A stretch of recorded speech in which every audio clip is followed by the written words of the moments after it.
the toast of the Gold Coast and throughout Queensland. We'll take a break and return with the James Hardie 1000. Welcome back to Mount Panorama. Dick Johnson continues behind Kevin Bartlett, John Harvey. Race order still the same. Up front and leading Peter Brock for the Marlborough Holden dealer team in car number 05. Second place being held by Alan Grice. The Recar Commodore number 4. And then this great scrap that's been going probably now for about 10 or 15 laps, involving John Harvey, Kevin Bartlett, who's trying to get back to third place, and just dropping a little off the pace there, Dick Johnson. They're 20 seconds behind Alan Grice, who's running in second place. As we change angle, look at the front of John Harvey's car. He certainly has had a bump there. I think when he touched the back of the Camaro, I think we saw that, in fact, from one of the helicopter shots. He was so close. Now, whether that's going to cause him any trouble, it certainly would be affecting the airflow into the radiator. The spoiler, Dick was saying he thinks it's loose. He only caught us out a bit of a flap on the edge. So certainly the... Oh, he's gone. Kevin Bartlett, the roll is over. Bartlett has gone. He's got Dick Johnson maybe into him. No, Dick got out of the way. But the back tyre is off. The back tyre is off Kevin Bartlett's car. He went wide. I think the tyre came off at the start. Slid into the bank, and a very slow and lazy roll across the track. A marshal is there to try and get Kevin up. He's okay. Kevin Bartlett, another wretched year for him.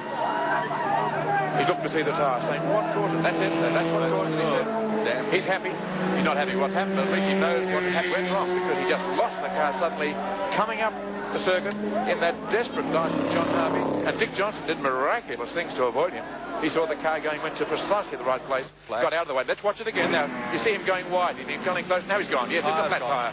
Hits the bank hard. He must be saying, what's happening? What's happening? Bang. And a slow and lazy roll over. The car comes across. Here comes Johnson. But the tyre is flat and the wheel rim digs in and over goes the car. Now what's Johnson avoid? A flash of flame from his exhaust pipe. Johnson goes one way. And what's the way Johnson avoids it? Has to duck back because the car just slid on its roof right across the track in front of him. Great work by Johnson to get round that. And there's the flat tyre that caused it all. Exit Kevin Bartlett, who was running in 4th place in the James Hardie 1000 Classic. Manages to walk away from the car. Well, Colin Bond destroyed this car in practice on Wednesday. The boys from the Technical and Further Education College rebuilt it for them. Worked enormously to do it. Got it on the track. It was going so well. And another tragedy befalls the 9 Camaro. Here comes Peter Brock going up the mountain. Peter Brock, Mike Raymond, if you can read us. Now, we won't disturb Peter as he comes past this, but he'll at least have a look. There's the view. As we pan around and you see the car out the back window. So Peter Brock continues leading the race by a handsome margin over Alan Grice. 20.5 seconds.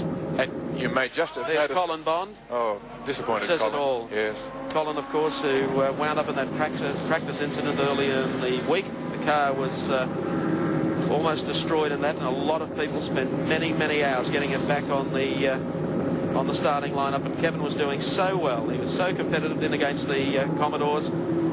But popping a tyre up there and then landing on the lid and sliding across, I wouldn't imagine there's a great deal of damage to the car, but it's certainly in a very, very difficult place, and it's going to require a lot of manpower to right that car. Well, the roof has certainly left its mark on the road, and I think it'll be a fairly expensive job to rebuild it. I think Kevin might get himself a body shelf, one of the new Camaros, to come out and frighten everyone. Let's see what happened again. You'll see the tyre goes, and you'll see just how wide Kevin Bartlett went. We'll replay it for you, and when we see the car go, watch how the tyre rolls off the rim. Now he goes first. Kevin's lost it. You see the tyre flapping. Hits. The car bounces, and the bare rim catches the ground, bang, and rolls him over. When that happened, he was gone. Watch Dick Johnson avoid him. Hard onto the roof.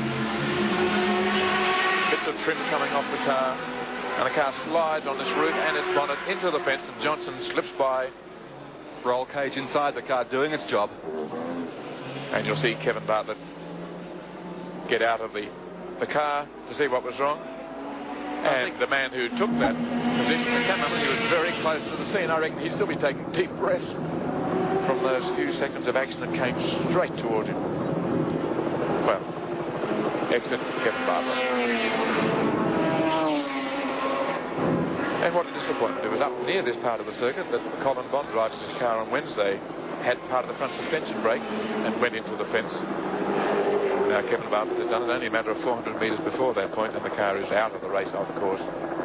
And a very disappointed Kevin Bartlett standing on the fence. You may have noticed when we swung the camera from Peter Brock's car that Peter gave a wave of not just consolation to Kevin Bartlett, who was there, but to say, I'm glad you're okay. There's a very strong bond between drivers in these races. There's Kevin now. One of the spectators has given him a can. He's allowed to drink it. And he's just walking there, exchanging compliments with the crowd. He's thrown a cigarette. He's relaxed. Signing autographs.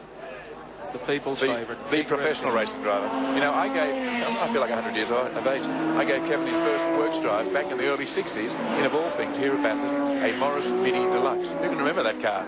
Let alone young Kevin, as we called him, gave him a run. He came back complaining, said it's not fast enough. Well, he's graduated to faster machinery. A delightful car. One of the real ornaments of Australian motor racing. And this is how he left the 1982 James Hardy 1000. A tyre went flat. Nothing Kevin's fault. Flipped around, the rim dug, and over he went.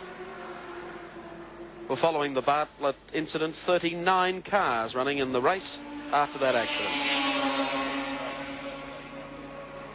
53 cars started the race. It really has been a race of incidents, and here's one of them. Kevin Bartlett running in a strong fourth place, right behind John Harvey. Had been battling with him all the time, and that's how we lost our fourth runner, Kevin Bartlett. Exit from the great race. We'll be back in just a moment.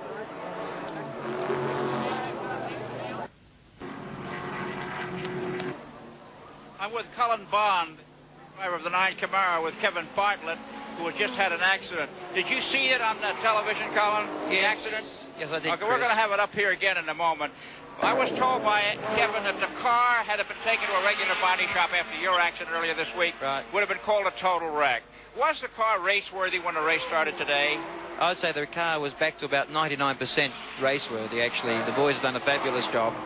The accident we had on the Wednesday was a glancing blow. It was into the same wall, by the way. Okay, here's the accident. Now, obviously, the left rear tire... It's blowing. Right, it's gone, right. Yeah.